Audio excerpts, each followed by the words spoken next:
Muy bien, hermanos, buenos días, Dios les bendiga.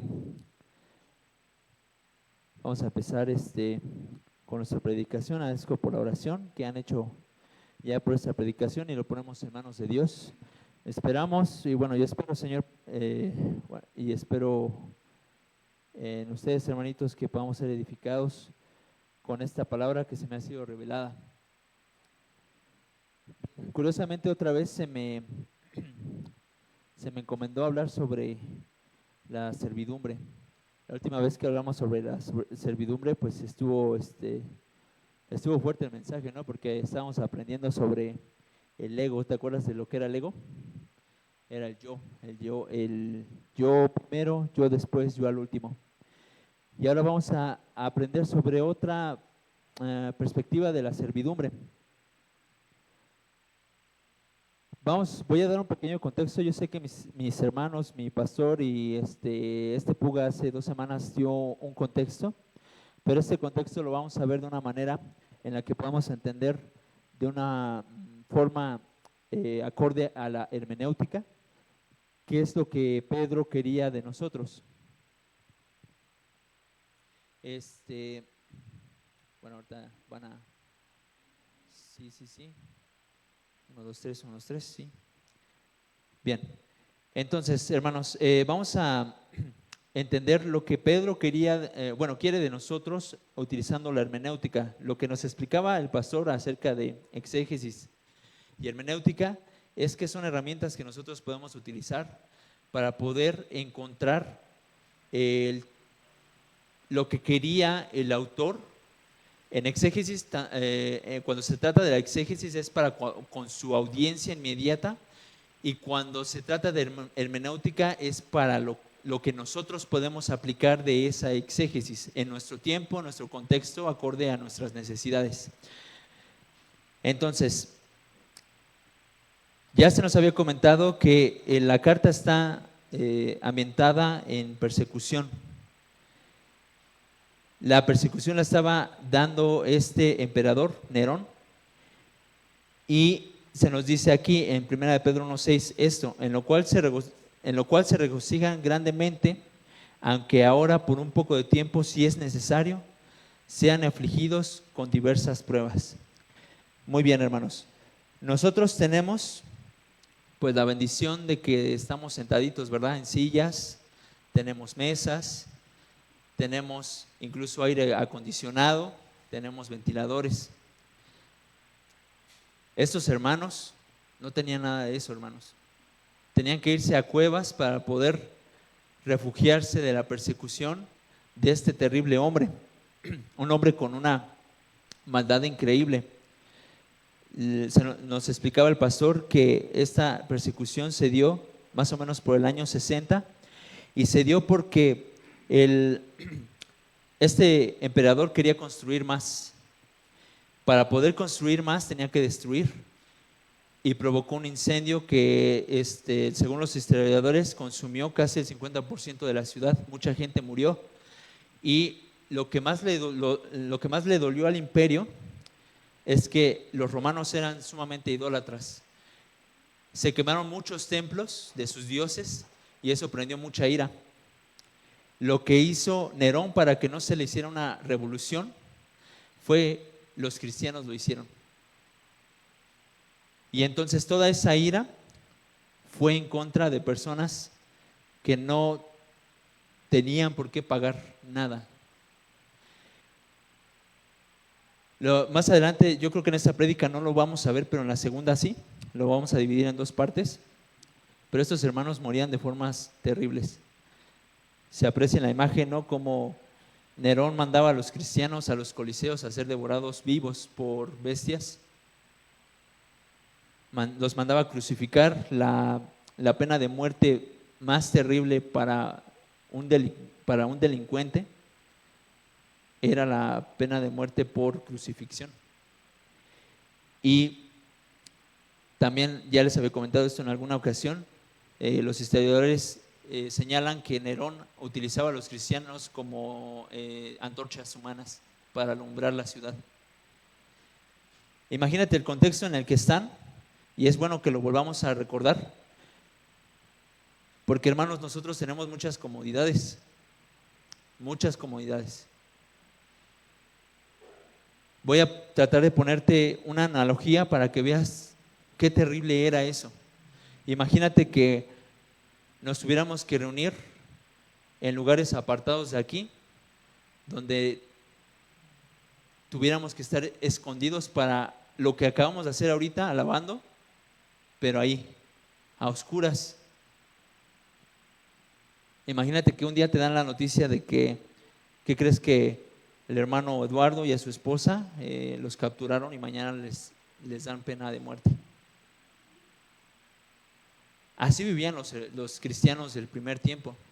Así vivían los cristianos del primer siglo, donde un día podían ver a sus hijos, a sus padres, a sus madres, y al otro día ya no.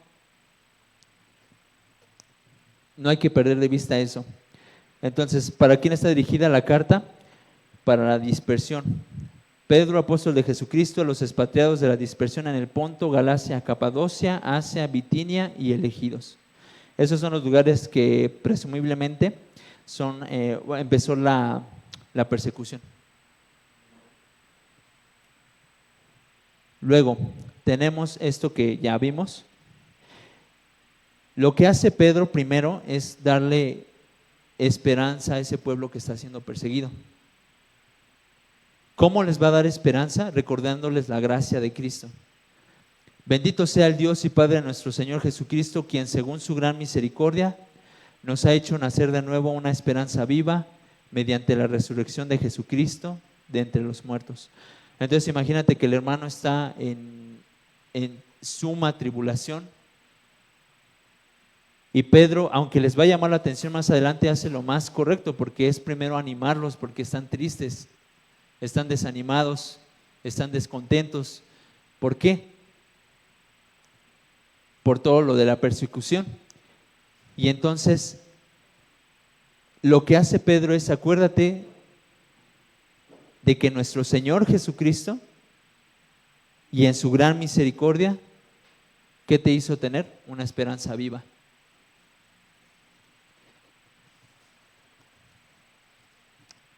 Luego dice, para obtener una herencia incorruptible, inmaculada y que no se marchitará, reservada en los cielos para ustedes, que son protegidos por el poder de Dios mediante la fe, para la salvación que está preparada para ser revelada en el último tiempo.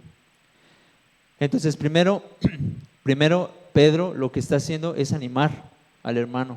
Muchas veces el pastor nos ha comentado a nosotros que pues estamos en algún cargo, y sobre todo los líderes, que cuando un hermano necesita una reprensión, una exhortación, primero se tiene que ver cómo está el hermano, porque si no lo vas a entristecer más.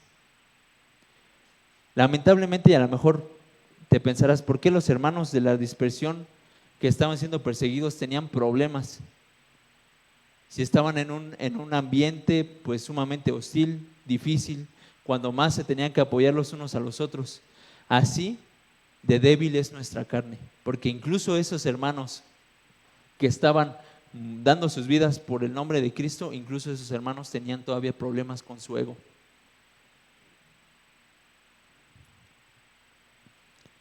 Después les recuerda sobre la invaluable salvación de Cristo. Acerca de esta salvación, los profetas que profetizaron de la gracia que vendría a ustedes, diligentemente inquirieron e indagaron, procurando saber qué persona o tiempo indicaba el Espíritu de Cristo dentro de ellos, al predicar los sufrimientos de Cristo y las glorias que les seguirían.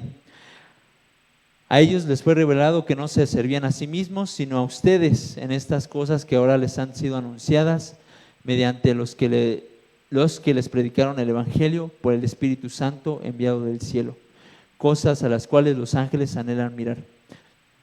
Entonces, el fruto de esa gracia es la salvación, y se los está recordando Pedro, ¿no?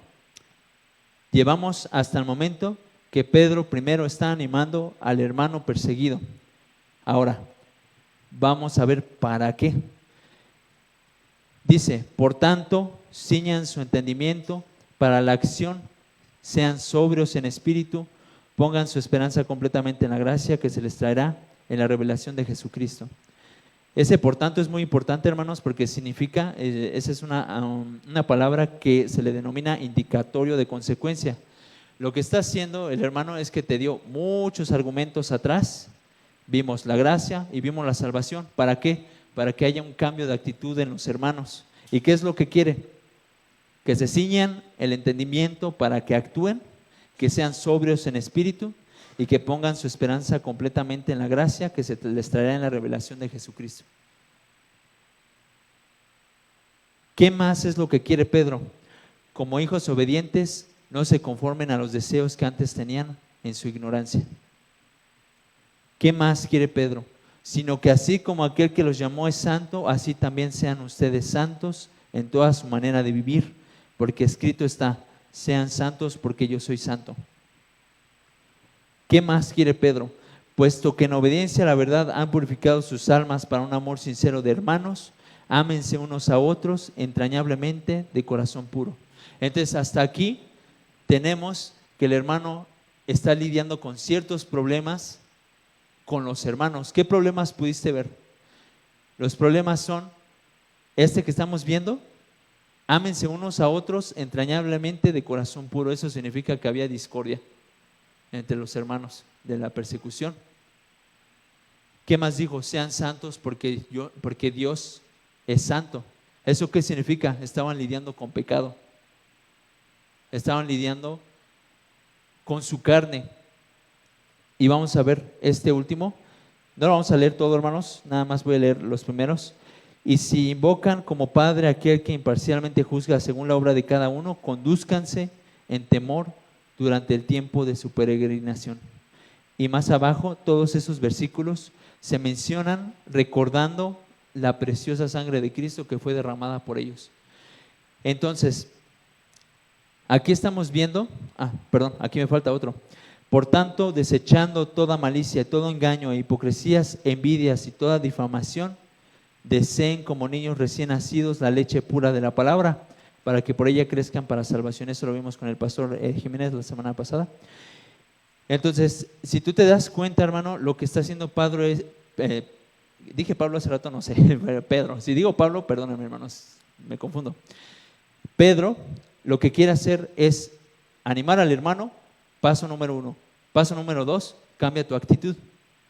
Porque aunque estás ¿cómo se llama? En mucho suplicio ahorita, estás siendo perseguido, la estás regando, te estás equivocando. Entonces tienes que cambiar eso.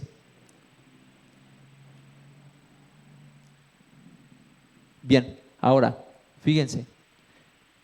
En este pasaje que también ya vimos con el pastor Jiménez, se nos dice por qué nosotros debemos ser obedientes, por qué nosotros tenemos que ser santos, por qué nosotros tenemos que obedecer a la palabra, desear como niños esa palabra. ¿Para qué? El pastor Jiménez nos comentaba, el único que podía entrar al lugar santísimo, ¿quién era? El sumo sacerdote. Ahora, fíjate cómo lo menciona aquí Pedro. Y viniendo a él como una piedra viva, desechada por los hombres, pero escogida y preciosa delante de Dios, también ustedes, como piedras vivas, sean edificados como casa espiritual para un sacerdocio santo, para ofrecer sacrificios espirituales aceptables a Dios por medio de Jesucristo. Pero ustedes son linaje escogido, real sacerdocio, nación santa, pueblo adquirido para posesión de Dios. ¿Por qué Dios quiere que nosotros seamos obedientes a su voluntad? ¿Por qué quiere que seamos santos como Él? Porque eres parte de su templo.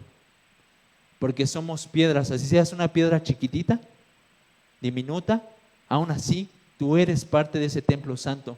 Y ese templo no tiene ni un ápice, no tiene ni una moronita de pecado ni de maldad.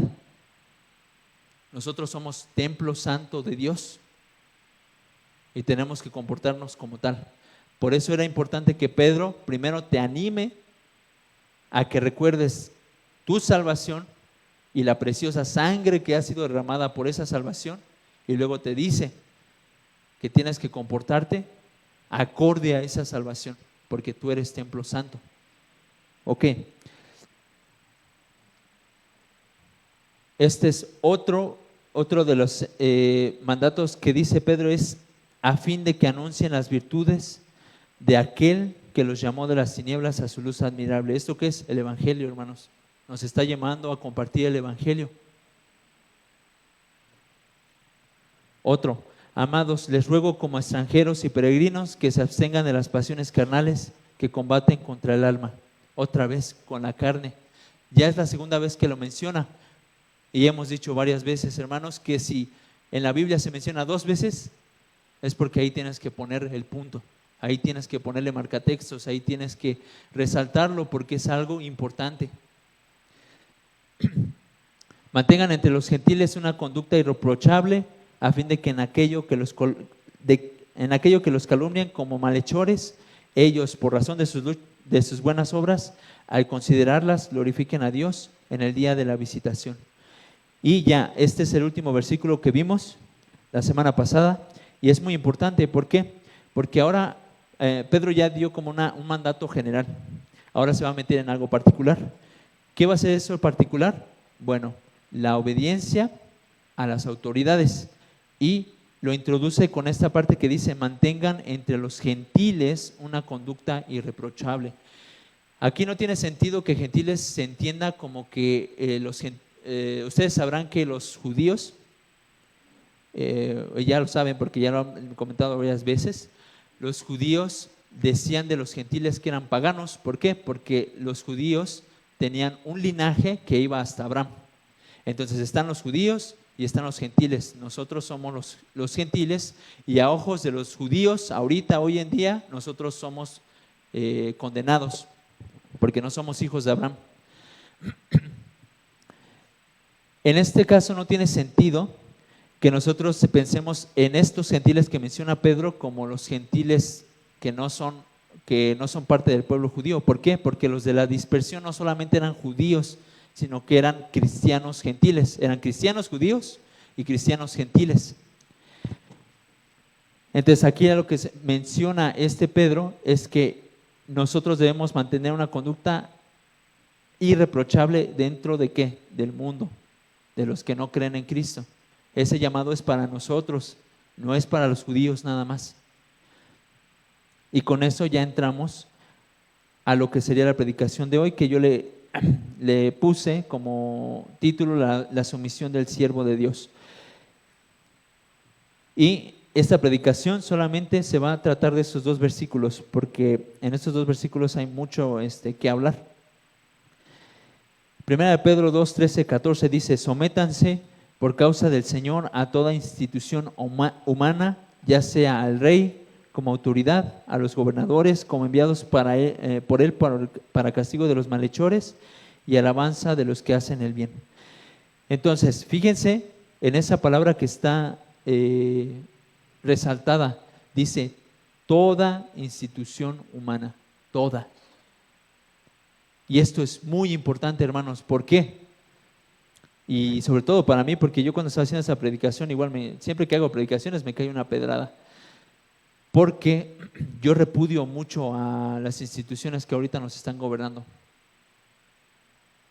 Las repudio mucho porque están haciendo mucho daño, están haciendo mucho mal, están metiendo muchas cosas que están afectando a nuestros niños, a nuestros jóvenes, a nuestros matrimonios, están afectando a nuestra religión, a lo que creemos. Pero fíjate quién te lo está diciendo. Ya ni digas Pedro, el Espíritu Santo te está diciendo que te tienes que someter a toda institución humana. Y luego dice: ya sea al rey como autoridad o a los gobernadores. Pedro curiosamente no va a decir ahorita, aunque él dice toda y lo implica, pero se va a enfocar sobre el rey. No va a decir a tu pastor, a tu líder espiritual, sino al rey. Piensa por un momento todas las implicaciones que eso tiene. ¿Cómo es nuestro rey ahorita? El que nos está gobernando. ¿Cómo es? Y a ese rey te tienes que someter. El principio bíblico de por qué Pedro tendría que decir dichas palabras está en Daniel. Daniel habló y dijo: sea el nombre de Dios bendito por los siglos de los siglos, porque la sabiduría y el poder son de él. Él es quien cambia los tiempos y las edades. Quita reyes y pone reyes. Da sabiduría a los sabios y conocimiento a los entendidos. ¿Por qué nosotros tenemos que hacer caso a nuestro rey? Porque lo puso. Se acabó. ¿Por qué lo puso? No te vas a poder rebelar contra ese rey. ¿Por qué? Porque te vas a rebelar contra Dios. Este mismo principio se establece también con las palabras de Jesús. Cuando está delante de Poncio Pilato en el juicio, fíjate lo que le dice. Pilato entonces le dijo: ¿a mí no me hablas? ¿No sabes que tengo autoridad para soltarte y que tengo autoridad para crucificarte? Jesús respondió: ninguna autoridad tendría sobre mí si no se te hubiera dado de arriba. Por eso el que me entregó a ti tiene mayor pecado. Entonces ya no es solo Daniel, ya es Dios el que te lo está diciendo. Que las autoridades tienen el poder ¿de quién? De Dios. Dios ha infundido esas autoridades en esa soberanía. ¿Por qué? Porque Él es soberano y Él les ha dado eso.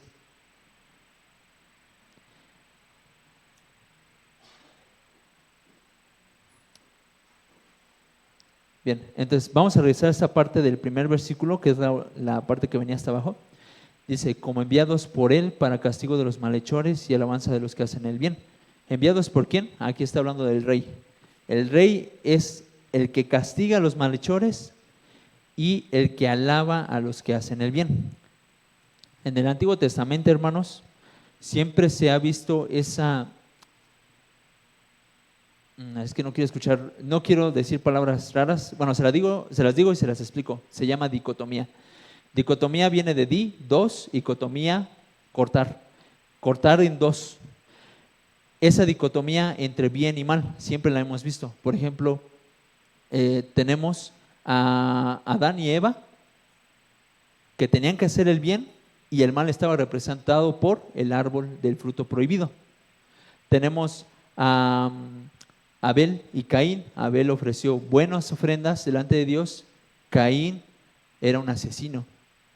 Tenemos, por ejemplo, a José y a sus hermanos. José hacía la voluntad de su padre. Sus hermanos, por envidia, lo vendieron. Y así podemos seguir. Dentro del Antiguo Testamento siempre se maneja ese contraste entre el bien y el mal. Siempre está muy presente. Pero hay un capítulo en Deuteronomio 28 que a mí me impacta mucho. Es uno de los capítulos más grandes en el Antiguo Testamento. Tiene como 70 versículos. Y un tercio de ese capítulo se dedica a alabar a los que hacen el bien, y dice todas las promesas y bendiciones que vas a recibir si tú haces el bien delante de Dios. Y luego los 2/3 de ese capítulo se dedican a maldición, maldición, maldición, si tú haces y si tú dejas de hacer. Es un capítulo extensivo en las maldiciones. ¿Por qué? Porque el pueblo de Israel, y como nosotros mismos somos carne, se nos tiene que estar diciendo a cada rato, a cada momento, lo que no podemos hacer. ¿Por qué? Porque somos carne, porque nos equivocamos, porque somos falibles, porque somos ciegos muchas veces. Se nos tiene que decir, se nos tiene que exhortar, se nos tiene que regañar. Entonces, uno de los contrastes dentro de Deuteronomio 28 muy interesante tiene que ver con las autoridades. En este versículo le está hablando a Israel como nación, y le dice a Israel como nación: y te pondrá el Señor a la cabeza y no a la cola. Solo estarás encima y nunca estarás debajo. Si escuchas los mandamientos del Señor tu Dios que te ordeno hoy para que los guardes. Si escuchas los mandamientos del Señor tu Dios que te ordeno hoy para que los guardes cuidadosamente. Entonces, ¿qué le está diciendo a Israel? Que si obedece, él será puesto a la cabeza, y las naciones van a ser puestas en subyugación a Israel. Aquí viene el contraste. El forastero que esté en medio de ti se elevará sobre ti cada vez más alto, pero tú descenderás cada vez más bajo. Él te prestará, pero tú no le prestarás a él. Él será la cabeza y tú serás la cola. ¿Sí ves el contraste? Está así. ¿Y por qué Dios hace contrastes tan específicos? O sea, que tú los puedas ver a simple vista, porque eso es importante. Porque si tú obedeces, no es una cosa de doctorado, hermanos. Haces el bien, te va a ir bien. Haces el mal, te va a ir mal. Para las autoridades es, haz el bien y tu autoridad va a ser afirmada. Haz el mal y ¿qué va a pasar? Dios te va a quitar, Dios te va a destronar. Este es el principio bíblico para lo que estamos viendo el día de hoy.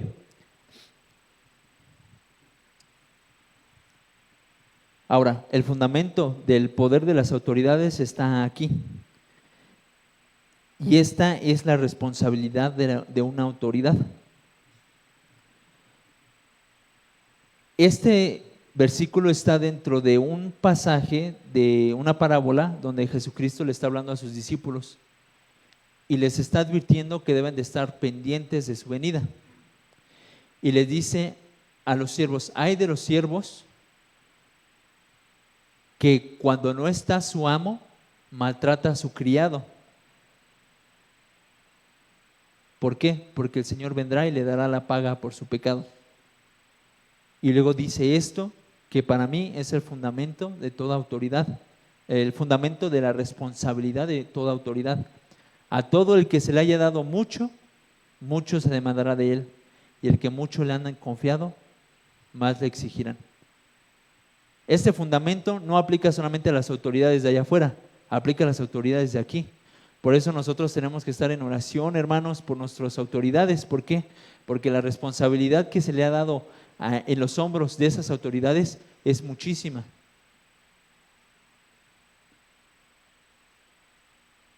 Y saliendo un poco del contexto de las autoridades seculares, si tú, líder de jóvenes, líder de mujeres, líder de alabanza, líder de limpieza, líder de lo que sea, y aquí en la congregación, si tu pastor, si tu maestro no estás haciendo un buen trabajo, tenemos que hacer un buen trabajo, porque se nos ha dado una responsabilidad de la cual se nos va a pedir cuentas delante de Dios. Imagínate si un padre va a presentar a un hijo. ¿Qué es lo que regularmente hace el padre? Aquí está mi hijo y mi hijo es guapo y mi hijo es fuerte, mi hijo es inteligente, mi hijo es esforzado, es trabajador. Eso es lo que va a hacer un padre. Qué doloroso sería para un padre presentar a un hijo con lo que no está haciendo. Mi hijo es flojo. Te presento a mi hijo es flojo. Mi hijo llega tarde a la congregación. Mi hijo no pone suficiente tiempo en estudiar la Biblia. Mi hijo no obedece. Mi hijo es malcriado. Es terrible. Dios nos presenta a todos con amor y con gracia, porque Él ha dado su vida por nosotros.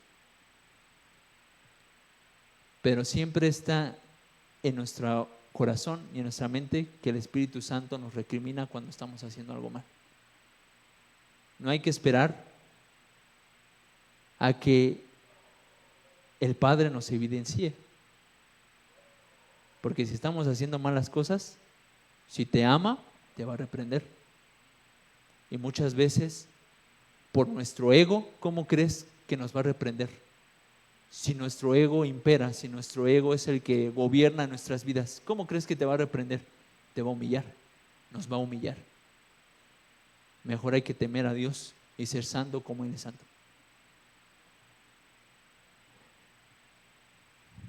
Entonces, regresando al tema de la autoridad secular. La autoridad secular tiene que recibir mucha oración de nuestra parte, hermanos. ¿Por qué? Porque en sus manos, en sus hombros, tiene mucha responsabilidad, muchísima. Tiene que encontrar ese equilibrio en el que va a alabar al que hace lo bueno y premia al que hace lo correcto según los estatutos y las leyes, y va a corregir al que está haciendo lo malo.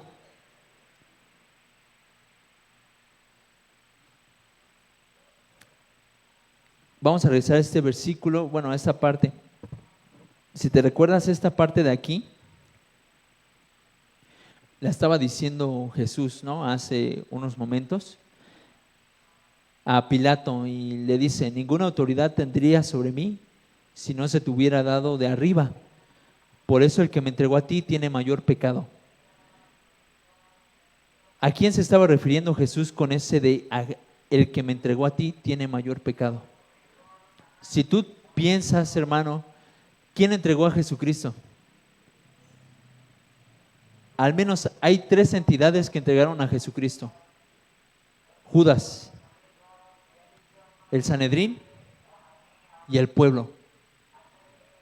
A Judas se le dio autoridad sobre el Hijo de Dios. Este hombre anduvo con Jesucristo, predicó con Jesucristo, en nombre de Jesucristo exorcizó, en nombre de Jesucristo hizo milagros, en nombre de Jesucristo habló la verdad del reino de los cielos y lo vendió por 30 monedas de plata. Dime si no le dio autoridad Dios a Judas Iscariote. Muchos hermanos ahorita, hermanos, dicen que Judas Iscariote puede salir del infierno porque Dios lo escogió para poder traicionar a Jesucristo. Eso es una tontería. ¿Por qué? Porque Dios le dio la autoridad para decidir si le iba a hacer caso a Satanás o si no le iba a hacer caso, iba a ser fiel a Jesucristo. Y decidió entregar al Hijo de Dios. Dios le dio esa autoridad y le echó por el caño. El Sanedrín eran las autoridades inmediatas de Jesucristo. Jesucristo se sometió a ellas. Jesucristo se sometió al Sanedrín, a los judíos, a los maestros de la ley, a los fariseos, a los ceneseos, a todos ellos se sometió Jesucristo. Y Jesucristo fue y les dijo todas sus verdades para que esa autoridad se arrepintiera de sus pecados, y esa autoridad decidió no hacerle caso, y esa autoridad en varias ocasiones buscó que Jesucristo fuera asesinado. ¿Para qué? Para que se callara, porque lo que les decía Jesús no les gustaba, porque lo que les decía Jesucristo era la verdad y ellos eran hijos del padre de mentira. El Sanedrín buscó al imperio romano, al gobernador romano, ¿para qué? Para ejecutar al Hijo de Dios. ¿Dios les dio autoridad? Sí, les dio autoridad. Y luego tenemos al pueblo de Dios. Para mí, Iscariote y el Sanedrín tenían mucha autoridad, pero a mí yo siento que el que tenía más autoridad era el pueblo. ¿Por qué? En la fiesta de la Pascua, Poncio Pilato le dijo al pueblo: en esta su fiesta yo les puedo liberar a un preso. Les puso delante a Barrabás y le pusieron delante a Jesucristo. Y el pueblo dijo: crucifica a Jesucristo y saca a Barrabás. Imagínense que ellos hubieran gritado el nombre de Jesucristo en lugar de Barrabás. La historia hubiera cambiado, ¿no? Luego les dice Pilato: yo me lavo las manos y la sangre no es sobre mí. ¿Y qué dice el pueblo? Que la sangre de él sea sobre nosotros y sobre nuestros hijos. Dios les dio mucha autoridad y por esa autoridad que les dio están condenados. Imagínate que Dios les dice que por ese acto ellos recibieron doble condenación. ¿Por qué? Porque la autoridad es importante, hermanos. Si tú, y otra vez regresando a la iglesia, es que no podemos separar lo secular de la iglesia. Es muy importante que también lo estemos pensando en términos de la iglesia. Si tú eres líder, si tú eres maestro, si tú tienes un cargo, no hay que darlo por sentado como si fuera algo menos. ¿Por qué? Porque Dios te está dando algo de lo cual debes de cuidar, para que cuando Él venga le entregues buenos frutos sobre ello. La parábola de las monedas, ¿te acuerdas de esa parábola? Donde a un hombre le da 10 monedas, va, las invierte y cuando viene su amo le da 10 monedas. Al que le dio 5 va, las invierte y les da 5 monedas en cambio. Otro 2 y da 2. Pero hubo uno que le dio un talento y ¿qué hizo? Fue y lo escondió. Y cuando regresa su amo, le dice: ¿qué pasó con tu talento? Aquí tienes, Señor, lo guardé. Y le dice el Señor: condenado eres, siervo inútil, porque no hiciste más con lo que yo te di. Nuestra autoridad, hermanos, si es que, y yo sé que tenemos autoridad, hasta el más pequeñito de nosotros tiene autoridad. En algún sentido y en algún tamaño, todos tenemos autoridad. No hay que subestimar esa autoridad, porque viene de Dios. Fíjense, hermanos, lo que están haciendo nuestras autoridades hoy en día. Hay que orar por ellos, pero hay que ver todo lo que están haciendo, hermanos. ¿Para qué? Para que como Jesucristo hizo, porque Jesús no fue de que, ay, yo me someto y ya. Lo que Jesucristo fue y les dijo todo lo que estaban haciendo mal. Y para saber todo lo que está haciendo mal la autoridad, ¿qué tienes que hacer? Saber qué está haciendo mal tu autoridad. Esta información yo ya se las había dado cuando expuse sobre Filipenses. Eso ya hace más o menos como 2-3 meses. 200,000 abortos por día, 14 millones en lo que va del año y subiendo. Ahorita ya es más. 38,740 cirugías de cambio de sexo. 9% de la población mundial se identifica como LGBT y subiendo. El 67% de hombres que contraen relaciones sexuales con hombres tienen VIH. En países de Europa ya se está legislando que jóvenes de 18 años puedan pedir eutanasia sin consentimiento de sus padres. Y ya se está legislando otra ley donde niños puedan pedir eutanasia con el consentimiento de sus padres. Países que ya tienen una ley donde hay asistencia médica para suicidio y 3 millones de personas han muerto de hambre en lo que va del año. Y esto solamente es por encimita, hermano, o sea, es por encima. ¿Tú qué crees que el Señor, Dios Todopoderoso, que les dio autoridad a ellos, va a hacer con ellos cuando les pida cuentas? Dice Apocalipsis que los hombres van a estar tan aterrados de ver a ese Rey de Gloria que van a decir: piedras, cúbranos y no nos dejes ver su ira. Porque la autoridad que Dios le dio a esas autoridades las dio para proteger a los niños, las dio para proteger a los jóvenes, la dio para proteger el matrimonio, la dio para proteger la concepción de un Dios. Y esta legislación que estamos viendo en el mundo es atea. Ni siquiera es atea, es antiteísta, en contra de Dios. Esta legislación que estamos viendo hoy en día es satánica.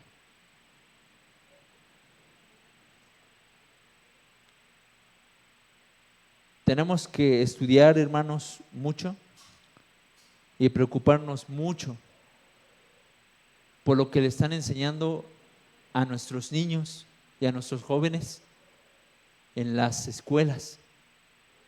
¿Alguna vez, hermano, así, sinceramente, de tu corazón, alguna vez te has sentado a ver lo que los libros de los niños dicen? ¿Te has dado cuenta que los libros, al menos los gubernamentales, tienen un logo que dice Agenda 2030? Ese sello para mí es satánico. Lo vamos a ver en la segunda predicación. Pero todos esos libros contienen ideología, contienen progresismo. Incluso hay unos que contienen marxismo. Hazme el favor. Hubo un pueblo hace tiempo, hubo una noticia de que una comunidad apartada, hermano, o sea, ni siquiera en ciudad, una comunidad apartada, checaron los libros de los niños y vieron, quién sabe quién les enseñó, hermanos, a mí me impresiona mucho eso, pero ellos se dieron cuenta que los libros estaban impregnados de socialismo y comunismo. ¿Y sabes qué hicieron? Fueron y se los botaron a la parte de la SEP. Fueron y se los botaron. Tenemos que estar como esa comunidad al pendiente de todas esas cuestiones. Porque en la escuela, hermanos, yo vengo de una prepa. Ahorita, gracias a Dios, ya voy a trabajar en otro lado con niños. Pero el hermano Ezequiel me estaba comentando que tuviera cuidado porque su niño va a la escuela, una escuela que está al lado de donde yo voy a trabajar, y me menciona que hay muchas cosas en esos libros que son de teoría queer y cosas de ese tipo, del progresismo. Yo vengo de una escuela, hermano, de una preparatoria, donde al menos 2 o 3 personas se identificaban, siendo mujeres, se identificaban como hombres. Y si tú les llamabas por su nombre, se enojaban. No me llames así, yo no me llamo así, me decían. ¿Qué vas a hacer tú como cristiano cuando la escuela comience a meter esas ideologías a tus niños y a tus jóvenes? ¿Qué vas a hacer? ¿Qué vamos a hacer? Yo les recomiendo algo, hermanitos. Yo sé que todos tenemos trabajo y tenemos muchas responsabilidades, pero yo creo que invertir un poco de tiempo en estudiar. Obviamente tenemos que estudiar la Biblia todos los días, eso es mandato, ¿no? Pero estudiar sobre este tipo de cuestiones algún tiempo, que te reserves un tiempo, una media hora, aunque sea que te pongas a checar noticias de cómo va el mundo, aunque sea que te pongas a leer qué es el marxismo, qué es el comunismo, por qué están queriendo meter eso en las escuelas, qué tiene que ver con los LGBT, qué tiene que ver con los homosexuales, con los transexuales, qué tiene que ver con el feminismo, el abortismo, o sea, qué tiene que ver todo eso, que te pongas a estudiar eso, hermano, para que cuando se venga eso, porque ya está aquí, hermano, ya antes, hace como un año yo les decía que ya se estaba viniendo, hermano, ya está aquí. Todo eso ya está aquí, con el gobierno de la nueva presidente se va a ver muchísimo. Que te pongas a estudiar eso para que cuando venga eso a tus puertas, con tus hijos, tengas forma de contrarrestar eso.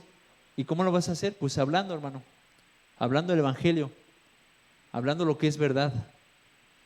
Yo cuando di el curso a los niños, ¿quién diría que llegaríamos a un punto en el que le tendríamos que explicar a los niños que ellos tienen pene y a las niñas tienen vagina? Y que si les dicen otra cosa, están mal. Y que los niños les tienen que decir que están mal. ¿Quién diría que íbamos a llegar a ese punto? ¿Por qué? Dice la palabra de Dios que el ladrón no vino más que a matar y destruir. Entonces tenemos que prepararnos, porque eso ya está aquí, hermanos. Yo veo mucho de las cosas que están aconteciendo en Estados Unidos y es muy triste ver en lugares donde hombres que se consideran mujeres bailando en mesas delante de un grupo de niños exhibiendo sus partes. Es muy triste, porque dice la palabra de Dios que el reino de los cielos es de los niños. porque son puros. Y es muy triste, hermanos,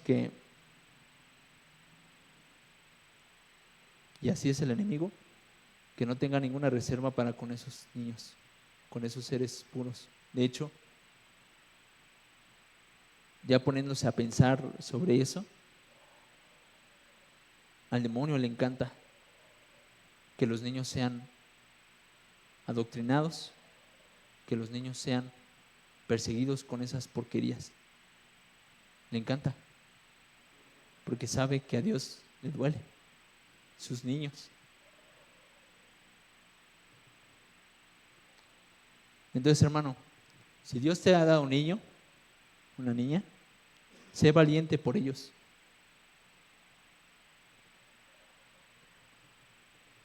Y cuando toda esa ideología y toda esa porquería quiera tocarlos, tú te pongas feroz. Hay un hermano que dice que nosotros tenemos que ser peligrosos, pero no en el sentido físico. Nosotros debemos ser peligrosos porque vamos en contra de la mentira. Y para ellos nosotros somos peligrosos porque nosotros profesamos la verdad. Y en contra de la verdad no hay nada que se le pueda interponer. Dios te ha dado la autoridad para, así como en el Antiguo Testamento los profetas alzaron la voz en contra de un pueblo degenerado y oscuro, así tú también.